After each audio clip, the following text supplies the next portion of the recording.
My name is Dylan Hart. I'm 29 years old, and this is how I took revenge on the cousin who flaunted his success by grinding mine into the dirt. Asterisk. The flash of cameras lit up the night like fireworks. Reporters shouted my name, their voices cutting through the cool Los Angeles air. I straightened the lapels of my custom tux, stepped onto the red carpet, and smiled, not for the cameras, not for the press, but for myself. This was my moment. The indie film I'd executive produced had just broken records at Sundance, and now it was premiering to a sold-out crowd and Oscar buzz. I should have been nervous. I should have been overwhelmed. But instead, I scanned the crowd with one specific goal. I wanted to see his face, and there he was. Brad asterisk, my cousin, my tormentor for most of my life, standing just beyond the velvet rope in a sleek designer suit, but looking like he'd swallowed glass. His expression was pure disbelief, like someone had played a sick joke and invited the help to walk the red carpet. Then came the jealousy, and finally the rage. I watched his jaw tighten, his eyes dart to the cameras, to me, then back to the cameras. That's when I knew the tables had finally turned. But it hadn't always been like this. Cut back to 6. Years ago, I was standing in a used car lot on the edge of town, trying to negotiate with a man who smelled like old coffee and bad luck. The Civic I was eyeing had more dents than dollars in my savings account, but it was all I could afford. Just then, I heard the unmistakable purr of an engine and turned to see Brad roll up in a brand new Porsche, grinning like a game show host who'd just won another prize. He didn't even get out. Just rolled down his window, leaned an elbow out, and smirked. Seriously, man, that piece of junk, you'll never be more than background noise in this family. Asterisk, I remember laughing along, pretending it didn't sting, but it did. It burned like acid. That wasn't the first time he'd mocked me, but that day, something in me cracked. I wasn't just humiliated. I felt invisible, disposable, less than, and in that moment, I made a silent promise. I didn't know how, and I didn't know when, but someday, I'd make him watch me win. Asterisk. I grew up in a quiet suburb just outside Chicago, the kind of neighborhood with neatly trimmed lawns and kids who rode their bikes until the streetlights flickered on. My parents were both public school teachers, good people, practical. We didn't have much, but we had enough. I was the quiet kid, the one who filled notebooks with stories during math class, who taped movie posters to the ceiling and dreamed of writing lines that made people cry or cheer or think. While other kids memorized football stats, I memorized dialogue from Scorsese and Spielberg. My heart was set on movies before I even knew how to make one. Then there was Brad. Brad came from the shinier side of the family. His dad was in finance, his mum ran a boutique in downtown Chicago, and together they made sure Brad's world was paved in privilege. Designer sneakers in middle school, spring breaks in Turks and Caicos, birthday parties with fire breathers and custom cakes. At every family gathering, Brad was the center of gravity, loud, competitive, ruthlessly charming. He could turn a potato, sack race into psychological warfare, and he always won. It didn't matter if we were 12 or 20, if Brad was in the room. It was his show. Asterisk, as teenagers, the gap between us only widened. I was still scribbling story ideas in a beta journal and downloading free screenwriting PDFs off shady websites. Brad was already talking about stocks, Rolexes, and startups. He'd walk into a room like he owned it, and I'd sit in the corner, invisible unless he needed a target. He loved to jab at me, always with that smug grin that said he thought it was all in good fun. Hollywood. He scoffed once at a barbecue, popping a grape into his mouth like a critic dismissing a bad review. You mean Holly scam? Wake up, man, nobody makes it. Still, I tried. I went to community college because it was what I could afford. I juggled 2 part-time jobs, waiting tables at a 24-hour diner and stocking shelves overnight at a pharmacy.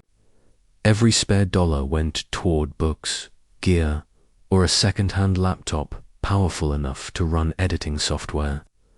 I taught myself everything I could: screenwriting, lighting, basic cinematography. I begged for unpaid internships, crewed on student films, where I wasn't even allowed on set. Made a low-budget short film that maybe 20 people ever saw. I sent out dozens of queries, pitch decks, cold emails. Most went unanswered. A few came back with polite rejections. And still, I kept going. Asterisk, meanwhile, every holiday was a fresh showcase of Brad's success. Thanksgiving, he'd pull up in a different car each year. Christmas, a new watch, a job title that sounded made up, or pictures from a ski resort. In the Alps, once, at a 4th of July cookout, he gave an actual speech about how he closed a 6-figure deal while on vacation in Miami. Everyone laughed and clapped. I was standing near the grill, covered in grease, helping my uncle flip burgers. Someone whispered, "Dylan's still doing that movie thing, right?" And someone else chuckled, "Starving artist cousin." Asterisk, after a while, I just stopped. Showing up. Asterisk, it wasn't a big announcement. I didn't write anyone a dramatic goodbye. I just started saying I was busy. Then I moved. I packed everything I owned into a rented U-Haul and drove west until the skyline turned palm trees and smog. I found a 300-square-foot apartment in LA that smelled like mildew and desperation. The rent nearly killed me, but I made it work barely. I ghostwrote TikTok scripts for influencers who barely read them, edited YouTube reels for fitness coaches who never said thank you, took freelance gigs that paid in pizza and exposure. I couch surfed when I couldn't make rent, took cold showers when the gas got shut off, ate ramen for weeks at a time, but I didn't quit because I didn't just want to succeed. I wanted to succeed without them, without their money, their help, their names, or their applause. I wanted to build something so undeniable that even Brad, especially Brad, couldn't ignore it. I wanted the next family gathering to be silent when I walked in. I wanted them to feel every ounce of what it meant to overlook me, to underestimate me, to laugh at me. I wanted to prove that quiet kids with rusted Hondas could still set the world on fire. 2 years after disappearing into the grind of Los Angeles, I came home for my mother's 60th birthday.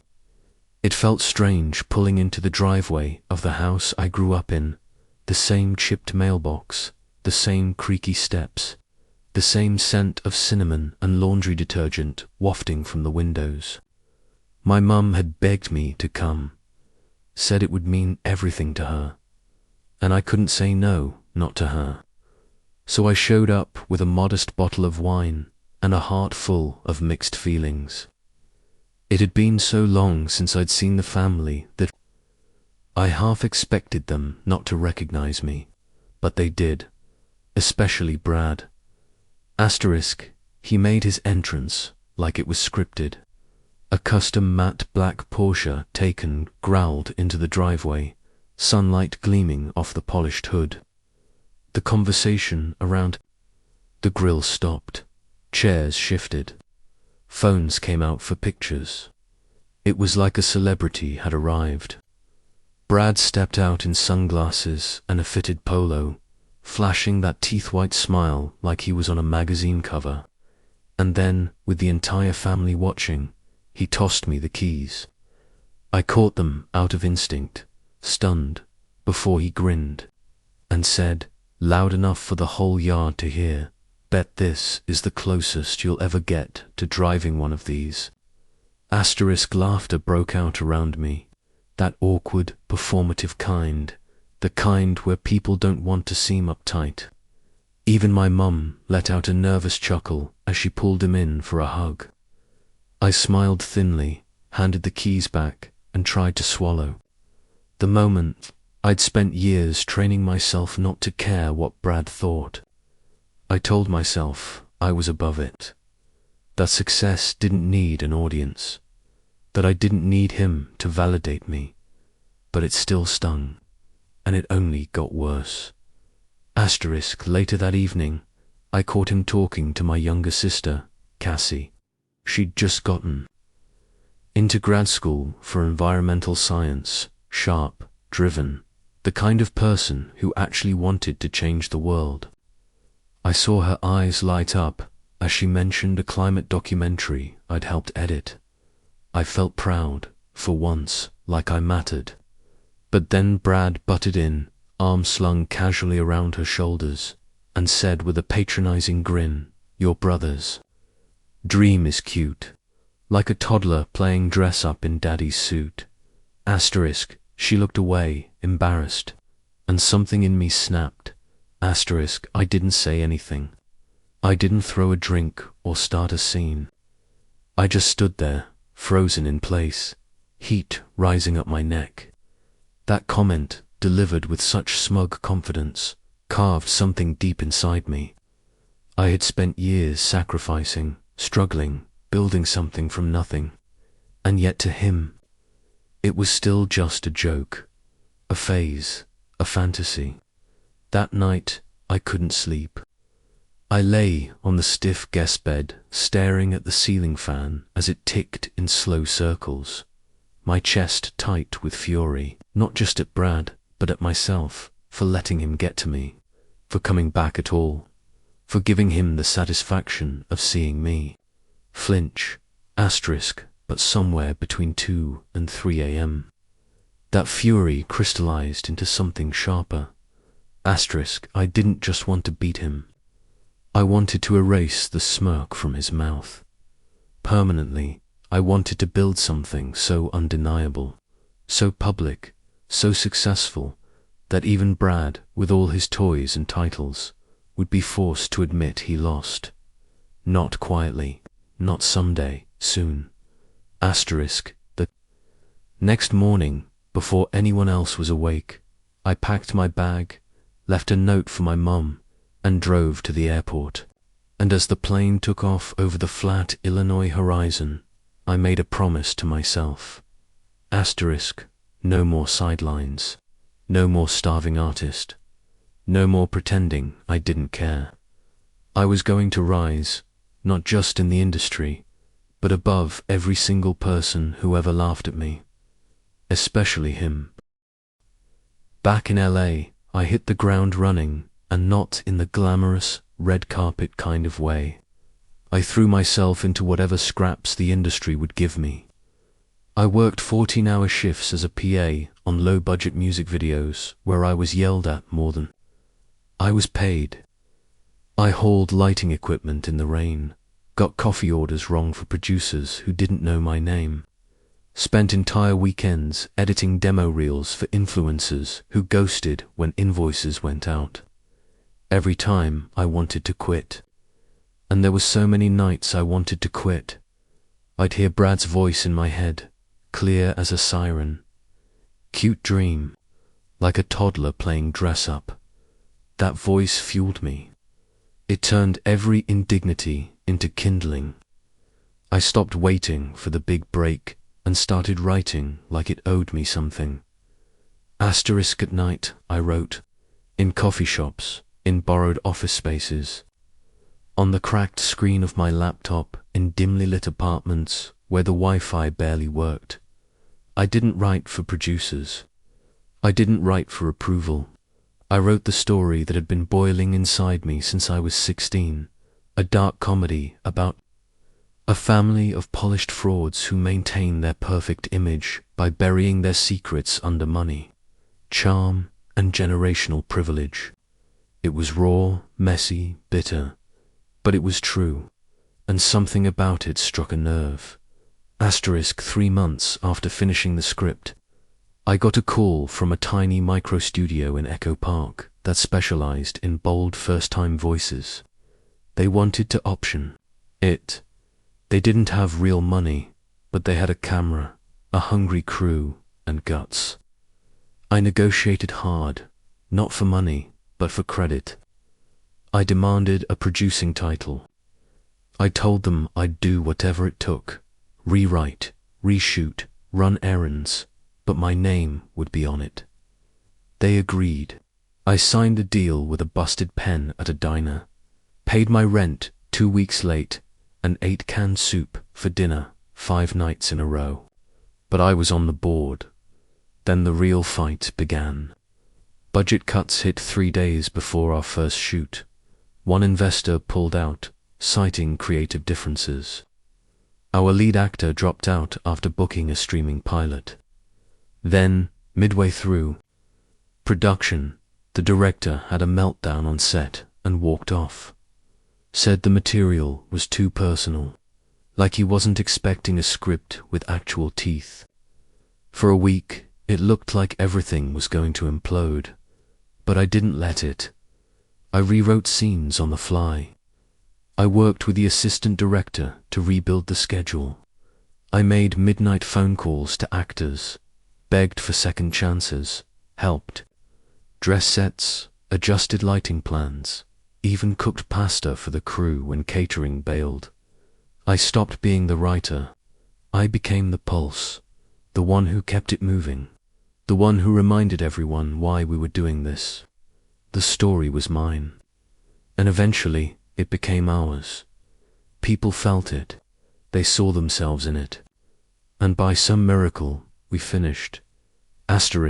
A month before the premiere. We got into the Silver Reel Festival, a small but respected indie platform with a growing press list and a knack for spotlighting new talent. It wasn't Cannes, but it was real. We had a slot, we had buzz, we had a film, and then Brad found out. I never told him, never posted about it, but somehow he caught wind. One morning, I woke up to a tagged Instagram story from his account, a photo of a movie marquee with my film's name on it. The caption read, "Proud of my cousin." It's nice when the side character gets a cameo, 1,000 emojis, dozens of likes, people commenting laughing faces and clapping hands. I stared at it for 10 minutes, my heart like lead, but I didn't reply. I didn't text him. I didn't like the post. I didn't even mention it to my crew. Instead, I made a reservation. Weeks before the premiere, I went online and rented a limited edition white Rolls-Royce Ghost. The kind of car that didn't just whisper success, it roared legacy. It cost more than I'd made that month. I didn't care. I didn't do it to flex. I did it to arrive. Not just to the premiere, but to the moment I'd been building for in silence. The night of the event, as cameras flashed and my name echoed across the press line, I stepped out of the roles with calm pride. No one needed to say it, they felt it. This wasn't a fluke, this wasn't charity, this was earned. And while Brad wasn't invited, I knew he'd see the photos. I knew he'd recognize the car. I knew, in that moment, he'd understand. I wasn't the side character anymore. Premiere night was everything I'd ever imagined, and more. My name was printed in bold across the step and repeat backdrop, the same kind that used to feel reserved for other people, bigger people, louder people. Not anymore. The theater marquee glowed with the film's title. Inside, A-list influencers, indie critics, and industry gatekeepers filled the lobby, sipping champagne and murmuring about the script's Oscar potential. People I once idolized were shaking my hand. I could feel the weight of years falling off me, replaced with something sharper, lighter. Arrival, then like a shadow slipping under the velvet rope, Brad appeared. He showed up uninvited, trying to blend in with the crowd in a tailored navy suit and that performative swagger that used to command rooms. But he didn't belong here. Not anymore. Not in this room. Not in my story. As I stepped out of the white Rolls-Royce Ghost, the cameras clicked like thunder. Photographers shouted my name. I adjusted my cufflinks and felt someone step up beside me. Brad asterisk, he looked at the car, then at me. Whose car is that? He asked, trying to sound casual, like he still believed we were in the same league. Asterisk, I turned to him, smiled with nothing but truth, and said, mine. And then I walked past him without another word. I didn't look back. I didn't need to. His silence said everything. A cocktail of jealousy, confusion, and something he'd never tasted before, defeat. The cameras didn't follow him. They didn't ask who he was. For the first time in our lives, he was the background. Asterisk inside the theater, the energy was electric. The room hushed as the lights dimmed. The film opened to laughter, then stillness, then applause, and somewhere in the middle, when the antagonist made his first appearance, the smug, successful cousin who dismissed everyone else's dreams, I saw Brad's posture stiffen. He didn't laugh, he didn't blink, he sat frozen, eyes locked on the screen. The character wasn't named Brad, but the resemblance was undeniable. The sharp smile, the tailored arrogance, the voice that dripped with condescension. It was him, and worse, everyone else seemed to recognize it too. Asterisk, by the final scene, Brad's face had gone pale. He was no longer the guy who won every conversation. He was the punchline that the audience now hated, and I hadn't even needed to raise my voice. Asterisk, after the film, the lobby flooded with praise. People clapped me on the back, congratulated me, told me the writing was genius, the story felt real, raw, cutting. Someone from Variety asked for an interview. A Netflix exec handed me his card. My phone buzzed with messages I didn't even open. Asterisk, Brad hovered near the perimeter, waiting for an opening. He looked smaller than I'd ever seen him, like the golden boy had misplaced his script and didn't know how to improvise. He stepped forward as if to speak, hand halfway raised, but before he could get a word out, my assistant stepped. Between us, asterisk, sorry, she said with a professional but impenetrable smile. Mr. Hart's booked for the rest of the night. Asterisk, Brad blinked. He looked at me like maybe I'd correct her, offer him a minute, a crumb. I didn't even nod. He hesitated for a second, then turned and walked out alone, into the night that had never belonged to him. I stayed. I stood under the lights, surrounded by people who saw me not as the quiet cousin, not as the background noise in someone else's story, but as the voice behind something unforgettable. I wasn't invisible anymore. I wasn't chasing anything. I was the moment. Asterisk and Brad. He'd finally learned what it felt like to be written. Out, asterisk. Weeks after the premiere, everything changed, and yet I felt more like myself than I ever had. The film caught fire in a way none of us expected. Critics praised its honesty, its sting, its dark humor. It resonated because it was real, and because it came from a place most people knew too well, being underestimated. It didn't just get buzz, it got traction. Streaming platforms entered a bidding war. Talk shows called. And then came the call that rewrote my future, a 3-picture deal with full creative control. My name, my vision, my voice, finally taken seriously.